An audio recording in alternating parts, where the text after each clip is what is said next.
जिला कांगड़ा और किन्नौर के विधायकों के साथ मुख्यमंत्री ने की बैठक। परियोजनाओं की डीपीआर समयबद्ध पूर्ण करने के दिए निर्देश। बैठक में विधायकों ने उठाए कई मामले।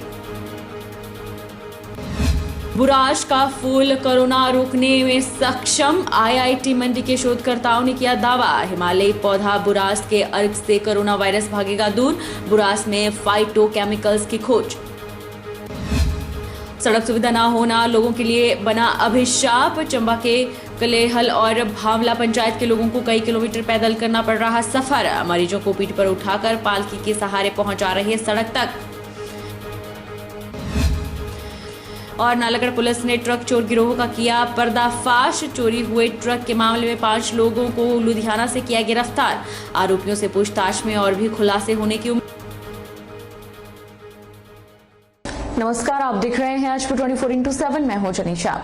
मुख्यमंत्री जयराम ठाकुर ने बजट 2022-23 की विधायक प्राथमिकताओं को अंतिम रूप देने के लिए दूसरे दिन के पहले सत्र में जिला कांगड़ा और किन्नौर के विधायकों के साथ आयोजित बैठक की अध्यक्षता की। उन्होंने अधिकारियों को जनप्रतिनिधियों द्वारा उठाए गए विभिन्न मामलों के अलावा उनके बहुमूल्य सुझावों पर प्राथमिकता के आधार पर कार्य करने के निर्देश भी दिए।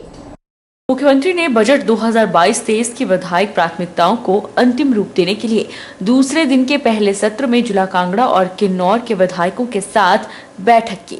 मुख्यमंत्री ने कहा कि यह बैठक अत्यंत महत्वपूर्ण है क्योंकि विधायकों को अपनी प्राथमिकताओं को प्रस्तुत करने और बजट 2022-23 के लिए अपने बहुमूल्य सुझाव देने का अवसर प्राप्त होता है।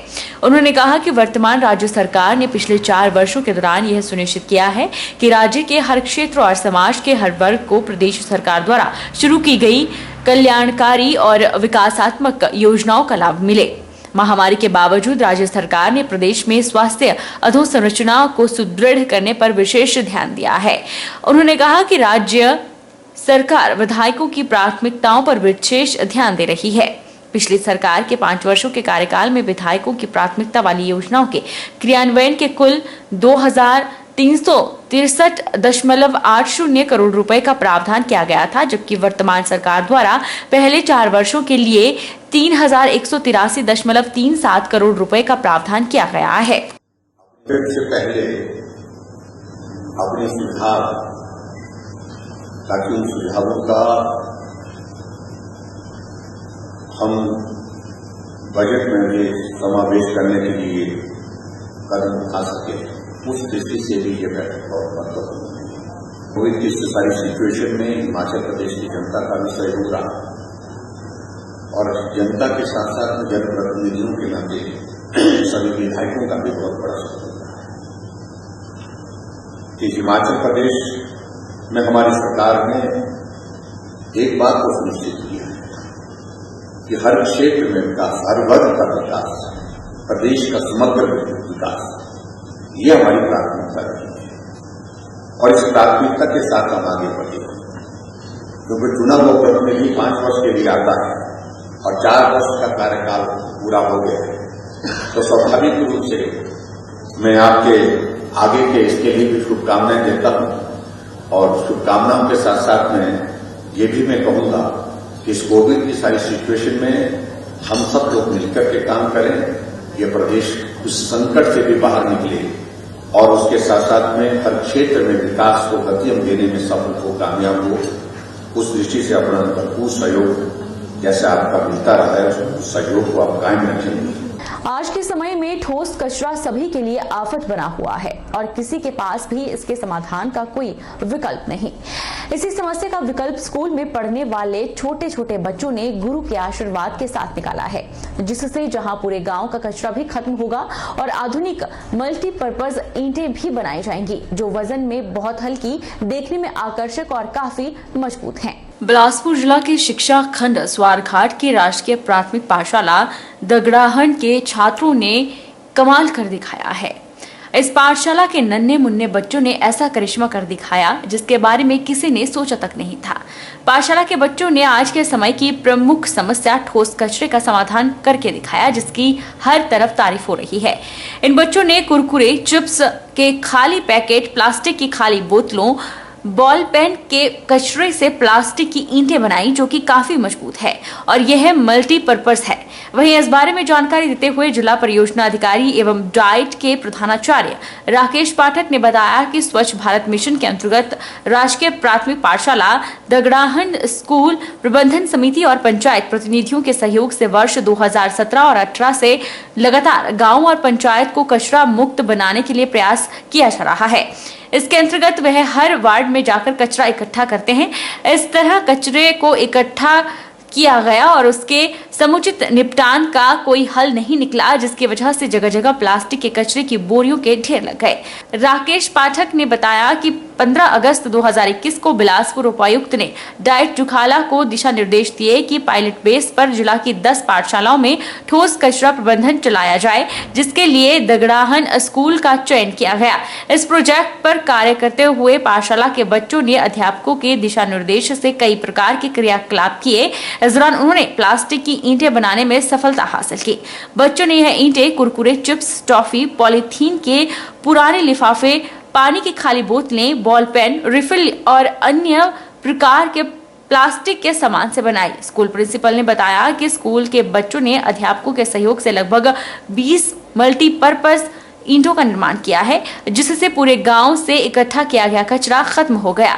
अगर इस प्रोजेक्ट में थोड़ा और कार्य किया जाए और निर्माण विधि में उच्च तकनीक का इस्तेमाल किया जाए तो यह ठोस कचरे में बहुत कारगर सिद्ध होगा। कि हमारी इस पाठशाला की प्रबंधन समिति के साथ यहाँ के गांववासी, यहाँ के जितने भी दुकानदार थे, सब ने सहमति जताई और सब ने मिल कर के इस गांव को स्वच्छ बनाया। यहाँ से जितना भी हमारा प्लास्टिक का वेस्टेज, चाहे कुरकुरे, चिप्स, टॉफ़ी आदि के रैपर्स इकट्ठे हुए, वहीं प्लास्टिक की बोतलें भी, और जितना भी हमारे पास ये वेस्टेज एकत्रित हुई, इसको हमने बोरियों में भर करके जो पाठशाला में जमा किया।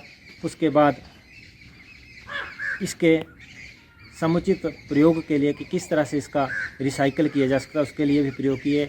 और पाठशाला के बच्चों ने यहाँ के हमारे अध्यापक साथियों के साथ मिलकर के इस गतिविधि को अंजाम दिया और अंत में हम प्लास्टिक की ये ईंट बनाने में कामयाब हुए। ये ईंट जहाँ हल्की भी है, मजबूत भी है और काफ़ी टिकाऊ भी है। इसका कई प्रकार से प्रयोग किया जा सकता है। जिस तरह से दूसरी ईंटों का प्रयोग जहाँ किया जाता है, वहीं इसका भी प्रयोग हो सकता है।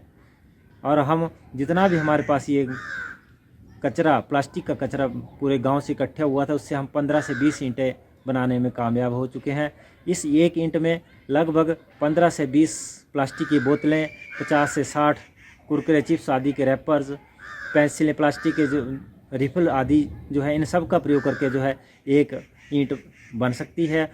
भारतीय प्रौद्योगिकी संस्थान मंडी और नई दिल्ली के international centre for genetic engineering and biotechnology के शोधकर्ताओं ने एक हिमालयी पौधे बुराश की पंखड़ियों में फाइटोकेमिकल्स की पहचान की है, जिनसे कोविड-19 के संक्रमण के इलाज की संभावना सामने आई है। हिमालय बुराश, जिसका वैज्ञानिक नाम रोडोडेंड्रोन अर्बोरियम है, उसकी पंखड़ियों का सेवन स्थानीय आबादी स्वास्थ्य संबंधी कई लाभों के लिए विभिन्न रूपों में करती है। IIT मंडी और ICGEB के वैज्ञानिकों ने वायरस रोकने के मद्देनजर शोध में विभिन्न फाइटोकेमिकल्स युक्त अर्क का वैज्ञानिक परीक्षण शुरू किया। उन्होंने बुराश की पंखड़ियों से फाइटोकेमिकल्स निकाले और इससे वायरस रोधी गुणों को समझने के लिए जैव रासायनिक परीक्षण और कंप्यूटेशन सिमुलेशन का अध्ययन किया। इन पंखड़ियों के गर्म पानी के अर्क में प्रचुर मात्रा में क्विनिक एसिड और इसके डेरिवेटिव पाए गए। मॉलिक्यूलर गतिविधि के अध्ययनों से पता चलता है कि ये फाइटोकेमिकल्स वायरस से लड़ने में दो तरह से प्रभावी है। ये मुख्य प्रोटीएज से जुड़ जाते हैं, जो एक एंजाइम है और वायरस का रेप्लिका बनने में महत्वपूर्ण भूमिका निभाता है। ये मानव एंजियोटेंसिन परिवर्तित एंजाइम 2 से भी जुड़ता है, जो होस्ट सेल में वायरस के प्रवेश की मध्यस्थता करता है। शोधकर्ताओं ने प्रायोगिक परीक्षण कर यह भी दिखाया कि पंखुड़ियों के अर्क की गैर विषाक्त खुराक से वेरोई कोशिकाओं में कोविड का संक्रमण रुकता है।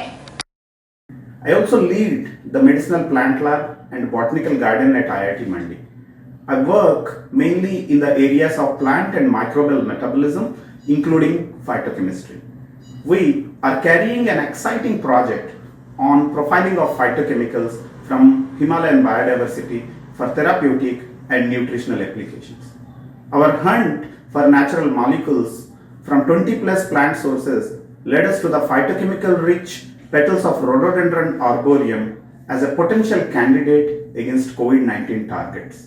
This research is supported by IIT Mandi and my collaborators from ICGB New Delhi and my research team, mainly including Ms. Shagun and Dr. Manish Lingwan. Chamba जिला की 2 पंचायतों में आजादी के 7 दशक बीत जाने के बाद भी सड़क सुविधा न होना लोगों के लिए अभिशाप से कम नहीं। ग्राम पंचायत कलेहल और ग्राम पंचायत भावला के लोगों को 8 से 10 किलोमीटर पैदल सफर तय करके सड़क तक पहुंचना पड़ता है, जिसके चलते लोगों की मुश्किलें बढ़ने लगी है। जब भी कोई बीमार हो जाता है तो उसे पीठ पर उठाकर या पालकी के सहारे सड़क तक पहुंचाना पड़ता है। ग्राम पंचायत कलेहल और ग्राम पंचायत भावला की आबादी 4000 से अधिक है। ऐसे में इन पंचायतों में 2 से 3 दर्जन गांव ऐसे हैं जहां सड़क सुविधा नहीं पहुंचने से लोगों को 8 से 10 किलोमीटर पैदल सफर तय करके सड़क तक पहुंचना पड़ता है, जिसके चलते लोगों की मुश्किलें बढ़ने लगी हैं। जब भी कोई बीमार हो जाता है तो उसे पीठ पर उठाकर या पालकी के सहारे सड़क तक पहुंचाना पड़ता है, जिसके चलते लोगों की मुश्किलें दिन प्रतिदिन बढ़ती जा रही है। मुश्किल तब और बढ़ जाती है जब गर्भवती महिला को सड़क तक पहुंचाने के लिए लोगों को पालकी और कुर्सी का सहारा लेना पड़ता है। बच्चों को पढ़ने के लिए भी इतना ही सफर करना पड़ता है। कई सरकारें आई, कई गई, लेकिन सड़क सुविधा नहीं पहुंच पाई। अब विधानसभा चुनाव नजदीक आने वाले हैं, ऐसे में लोगों ने भी 2 टूक कह दिया है कि जब तक सड़क नहीं पहुंचेगी तब तक किसी भी पार्टी को वोट नहीं देंगे। यह लोगों का दुर्भाग्य ही है कि प्रदेश की दोनों सियासी पार्टियों ने इन लोगों की भावनाओं के साथ खिलवाड़ किया, अन्यथा यहाँ के लोग भी आगे बढ़ पाते। लेकिन लोग इस बात से परेशान हैं कि उनके वोट तो राजनेता अपने पेट के लिए ले लेते हैं, लेकिन जब लोगों के काम की बात आती है तो इन नेताओं को सांप सूंघ जाता है। सर, हमारे कलहल पंचायत और भावला पंचायत में सड़क सुविधा कोई नहीं है। कम से कम 4000 की आबादी है। हम कई बार सरकार से मांग कर बैठे हैं कि ऐसा कि हमारे इलाकों में सड़क होनी चाहिए, सड़क सुविधा होनी चाहिए, लोगों तक सड़क की सुविधा होनी चाहिए, पहुंचनी चाहिए। कोई भी सरकार आती है बोलते हैं कि भी ऐसा है कि हम सड़क पहुंचाएंगे। अभी तक किसी नेता ने, चाहे कांग्रेस का हो चाहे बीजेपी का हो, किसी ने सड़क नहीं पहुंचाई। बहुत बड़े 15-15 किलोमीटर तक लोग पहाड़ी में ऊपर रहते हैं, बहुत दूर पहाड़ी क्षेत्रों में रहते हैं लोग। सभी लोगों ने कई बार डिमांडें की हैं, किसी ने सड़क नहीं पहुंचाई है। हम सरकार से चाहते हैं कि ऐसा कि हमारे इलाकों तक सड़क पहुंचे। हमारे इलाके में कई आदमी बीमार हो जाते हैं, उनको कुर्सी पर उठाकर या पालकी में उठाकर या दुक्का बनाकर रोड तक पहुंचाते हैं। कई लोग साथ में जाते हैं, रास्ते भी हमारे काम के नहीं। वक्त चला है छोटे से ब्रेक का।